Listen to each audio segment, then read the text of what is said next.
Habíamos estado hablando sobre cada uno de los métodos que existen para la optimización de recursos dentro de una organización, ¿ya? Dentro de todos estos métodos como tal, pues nos podemos dar cuenta que hay muchos que si muy bien los algoritmos son demasiado prácticos y fáciles, pues hay otros que los algoritmos pues pueden ser un poquito complicados en su momento, ¿ya? Hoy vamos a entrar a la parte del método de la ruta crítica, o como más conocido como CPM. Este método como tal es un método en el cual hay un algoritmo basado en una teoría de redes diseñado para facilitar la planificación de proyectos. Recuérdense que uno de los aspectos muy importantes que ustedes tienen como administradores en su momento va a ser la optimización de recursos, y uno de esos recursos va a ser la optimización de cada uno de los proyectos que tienen o que van a tener a su cargo. El resultado final del método de la ruta crítica será un cronograma para el proyecto en el cual se podrán conocer la duración total del mismo y la clasificación de las actividades según su criterio, ¿sí? El algoritmo básicamente está desarrollado o se desarrolla mediante intervalos determinísticos, lo cual lo diferencia del método PERT, que ese no lo vamos a ver como tal acá, pero es un método que también es muy utilizado para la parte de generar la optimización de la parte de entrega de proyectos como tal, ¿sí? Entonces vamos a ver cuáles son, o vamos a ver algunos conceptos básicos y luego cuáles son cada uno de los pasos a seguir para hacer uso de este algoritmo como tal.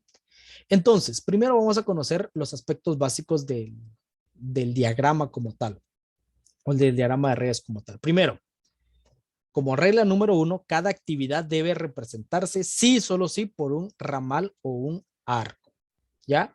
En este caso, pues tenemos acá, ¿ya?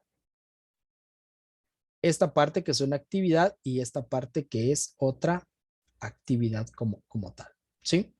Entonces se deben de representar siempre de una forma tal cual las podamos ubicar dentro de todo el proceso. Como regla número dos, ¿ya? Cada actividad debe estar identificada por dos nodos distintos. En el caso de existir actividades concurrentes que inicien al mismo tiempo o que el inicio de una actividad dependa de la finalización de otra actividad. ¿Sí? Entonces tenemos acá una actividad que es la actividad inicial, acá tenemos dos, pero si se dan cuenta, ¿ya? Si se dan cuenta, muy posiblemente la actividad 3 no dependa de la actividad 2.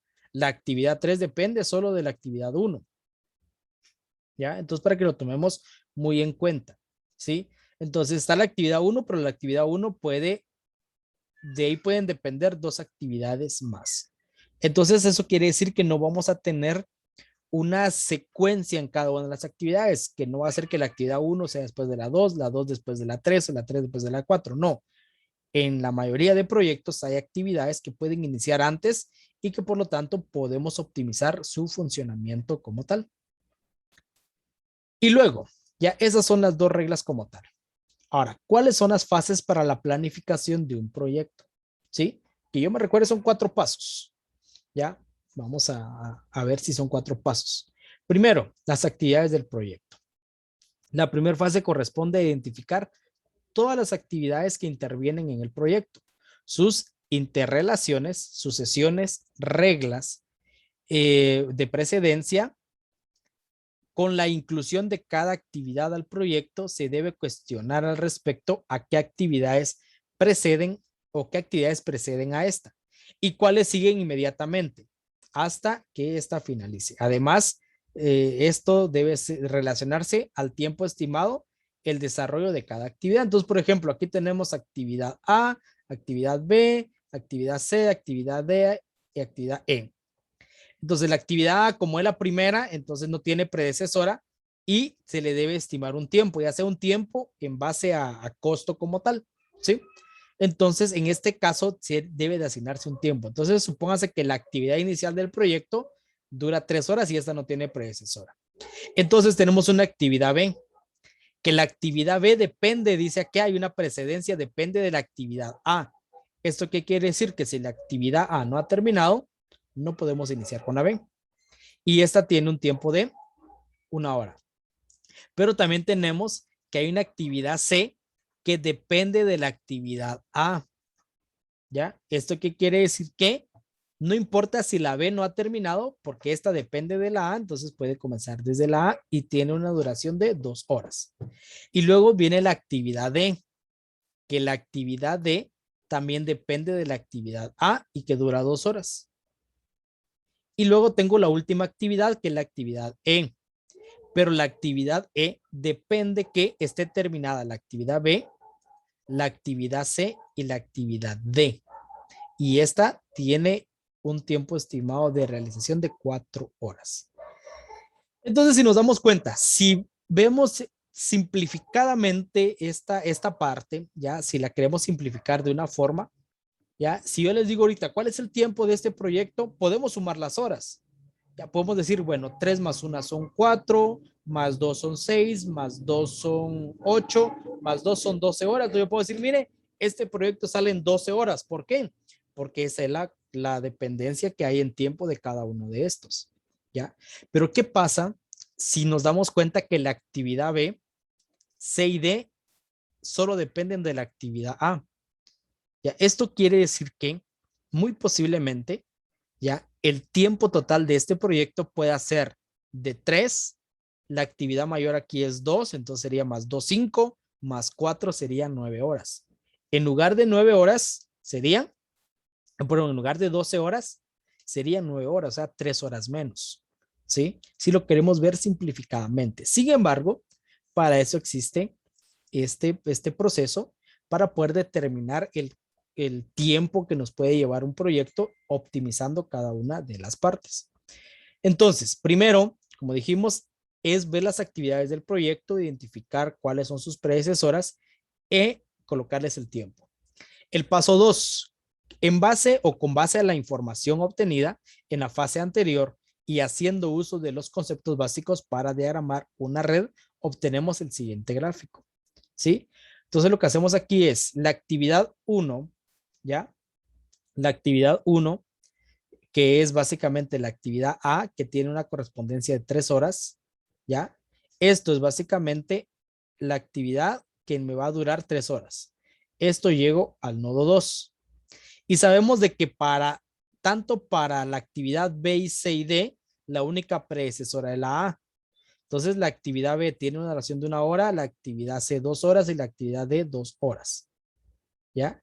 Esto nos lleva a ¿qué? Nos lleva a estas otras 4 actividades como tal.